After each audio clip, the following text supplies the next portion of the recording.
Nessa aula nós vamos estudar o número de oxidação, que é muitas vezes abreviado como NOx.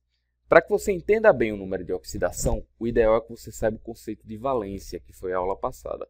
Qualquer coisa volta, dá mais uma olhada no vídeo para depois a gente entender qual vai ser o NOx de cada elemento. O número de oxidação indica a carga real em um composto iônico, ou indica a carga aparente em um composto covalente de uma espécie química.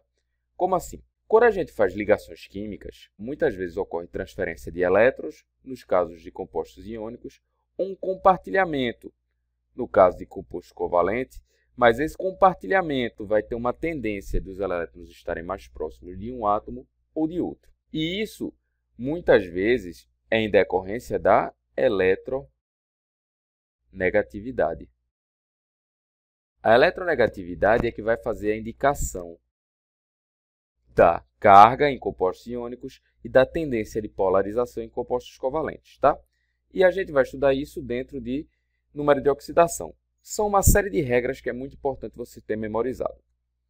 Primeira regra é a regra que o NOx de cada átomo em uma substância simples sempre é igual a zero. Então, se eu falar de O2, N2, ferro, AU, que é ouro, para todos esses átomos aqui, todas essas moléculas ou átomos, eu posso falar que o NOx vai ser igual a zero. Por que isso? No caso de moléculas como O2 e N2, quando eu coloco O, dupla O, o que acontece? Os dois elementos eles possuem a mesma eletronegatividade, então não tem um elemento puxando elétrons com mais forças do que outro. Logo, não tem polarização. Nenhum ganha e nenhum perde elétron. NOx igual a zero. N2 a mesma coisa. O ferro não está combinado com ninguém, então ele não tem como fazer a transferência ou compartilhar elétrons nesse caso. O ouro também não. Mas a regra é, NOx de cada átomo em uma substância simples sempre é igual a zero. Segunda regra, o NOx de um íon monoatômico é sempre igual à sua própria carga. Se eu falar aqui para vocês do K+, do cátion de potássio, do Ba2+, o cátion de bário, o ânion flúor e o ânion nitrogênio. Nesse caso aqui, o NOx do potássio será igual a +1, porque vai ser a própria carga que está aqui com ele. O NOx do bário vai ser igual a +2, que é a própria carga que ele possui. O NOx do flúor seria igual a -1, está aqui a carguinha do flúor. E o NOx do nitrogênio vai ser igual a -3, está aqui a carguinha do nitrogênio.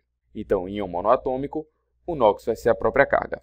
Terceira regra, existem elementos que apresentam NOx fixos em seus compostos. Se for metal alcalino, um elétron na camada de valência. Se ele tem um elétron na camada de valência, ele quer perder um elétron, NOx +1. Metal alcalino terroso, 2 elétrons na camada de valência. Ele prefere perder 2 elétrons do que ganhar 6. Para respeitar o octeto, logo o NOx dele vai ser +2. Zinco.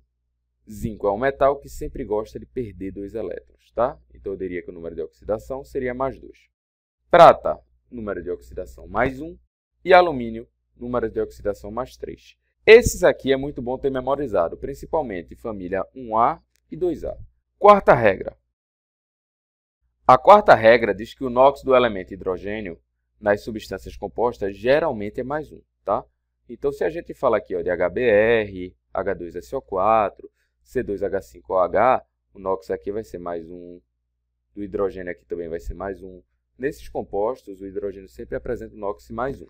Mas existem algumas exceções, que é quando o hidrogênio estiver ligado a um metal formando hidretos metálicos. Esse metal aqui, galera, geralmente é metal alcalino ou metal alcalino terroso. Vou até escrever. Metal alcalino e alcalino terroso.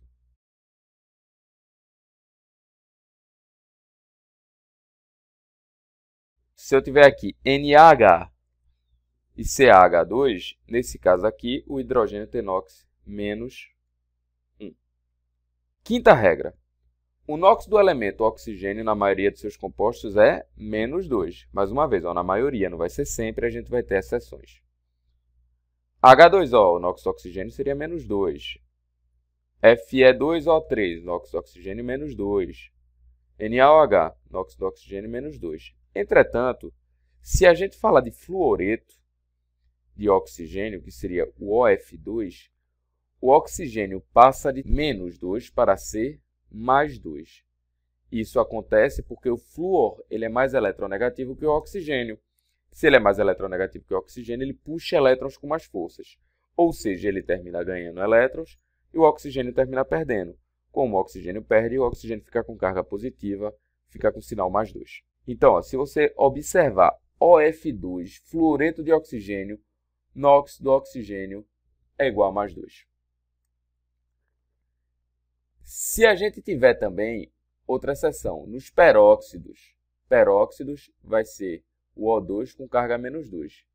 O NOx do oxigênio vai ser menos 1. O mais comum é esse aqui, que a gente chama de água oxigenada. A água oxigenada, a gente vai ter o hidrogênio com NOx mais 1, como sempre, tá? E o oxigênio com NOx menos 1, porque é um peróxido de hidrogênio. Peróxido de sódio, mais uma vez, aqui vai ser menos 1. Peróxido de cálcio, oxigênio com NOx menos 1.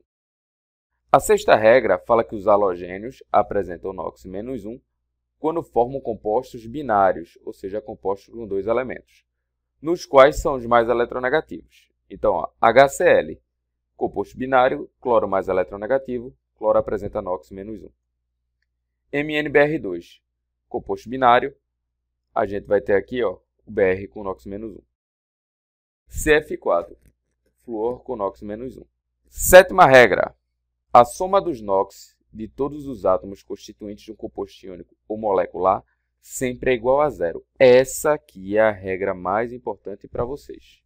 Como é que vai ser isso?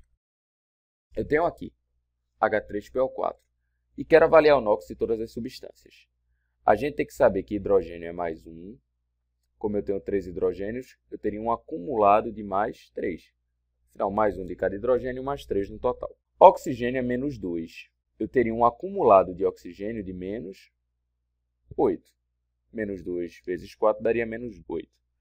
A regra diz que a carga tem que dar 0. Se aqui é mais 3, aqui é menos 8 e tem que dar 0, obrigatoriamente o fósforo tem que ser mais 5. Por quê? Ó, mais 5 com mais 3 mais 8 com menos 8, 0. E é isso aqui que vocês vão utilizar para avaliar as cargas dos elementos. Ali, ó, K2CR2O7, NOx do potássio, potássio família 1A é mais 1, tem 2 potássios, mais 2. Oxigênio, menos 2, tem 7 oxigênios, menos 14. O que a gente tem que observar? Que para isso aqui dar 0, os cromos têm que somar mais 12, porque mais 12 com mais 2 dá mais 14, com menos 14 dá 0. Logo, o NOx aqui de cada cromo tem que ser mais 6, porque a gente tem 2 cromos. Tá bom?